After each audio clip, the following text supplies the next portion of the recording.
My very first experience conducting at the White House happened in 1996. I was a newly minted assistant director, a first lieutenant, and I was leading the orchestra in a performance in the Grand Foyer and was performing a piece by Ralph Vaughan Williams entitled English Folk Song Suite.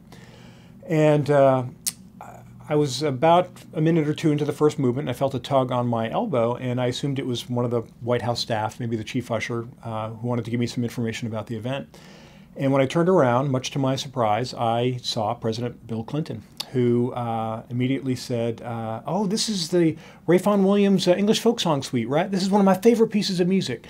This movement is 17 Come Sunday, but the next movement is My Bonnie Boy, and you know, in the band version, the oboe has a solo in that movement, but in the orchestra version is the violin. And he's just talking and talking and talking. And as I said, I was a newly minted conductor, trying not to screw up as I was, talking to him and answer his questions.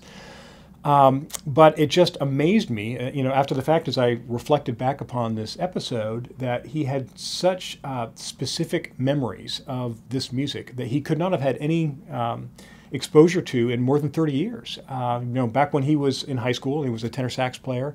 He may have played this at an all-state festival for, W. Francis Macbeth. And yet he still remembered so much about this music and wanted to talk shop, it was really just remarkable to me. And the other thing about that event that has always stayed with me is that after I had this encounter with the president, the chief usher came up to me and said, you need to know that many times when President and Mrs. Clinton leave the state floor on their private elevator, they will leave the door open until the orchestra has finished their selection because they're so enjoying your performances. And that that episode has always stayed with me because oftentimes when we're playing at the White House, we're providing background music. We really are kind of musical wallpaper, if you will. Trying to provide the right kind of ambiance for those events. And it's easy to start thinking that nobody's really listening to you, nobody's really paying attention. But to know that not only was somebody paying attention, but it was the president himself was really an important reminder that you just never know who's listening and how carefully they are.